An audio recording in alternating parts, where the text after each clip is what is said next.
السلام عليكم ورحمة الله وبركاته. اخباركم يا جماعة؟ النهاردة في حلقة جديدة مع سب سيرفيس تي في. النهاردة هنتكلم عن الديب ويب في اول حلقة لينا مع 60 ثانية مع سب سيرفيس تي في.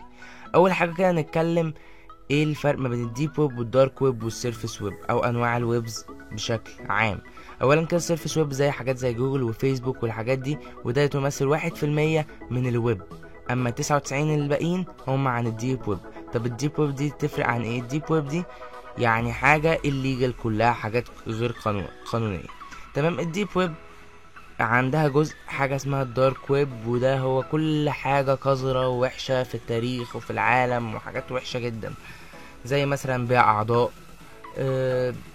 بيع أسلحة وتجار مخدرات وفيديوهات وحاجات كده كتيرة مش حلو.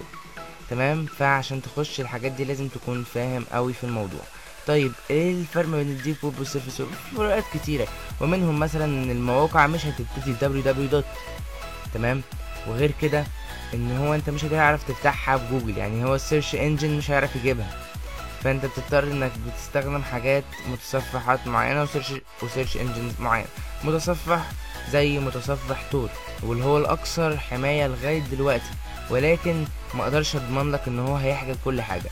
ازاي بيشتغل تور؟ تور بيشتغل ان هو بيرسل الرساله بطريقه مشفره يستلمها الريسيفر، او المستلم بيستلمها بطريقه مشفره برضو بيعرف يجيب بيها النتائج، يعني بطريقه مشفره، ولكن ما اضمنلكش ان انت يعني هيكون آمن 100%.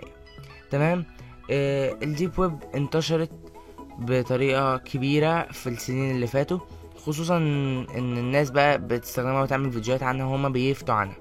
زي ما انا شفت في الفيسبوك وكده، ناس بتكتب ديب ويب وناس مش فاهماها اصلا. تمام. فانا اتمنى الفيديو ده يكون فاتح في ناس، او في حد من الناس الكبار في الديب ويب زي روس يولبرتش. انا مش عارف اقرا اسمه الصراحة كويس. تمام. هو شخص سنة 2011 عمل موقع اسمه سيلك رود، موقع لتجار مخدرات وأسلحة وحاجات كده وحشة كده، اسمه سيلك رود، وكان وحش جدا. وفي سنة 2013 اتقبض عليه كذا تهمة بقى، كذا تهمة، وكده أخد سجن مدى الحياة. تمام. فما انصحكش انك تشتغل عليه.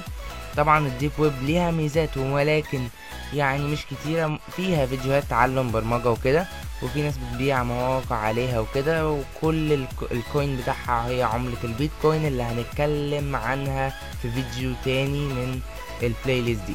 اتمنى ان اول حلقة تعجبكم. شكرا. كان معكم ادهم خالد من سب سيرفيس تي في.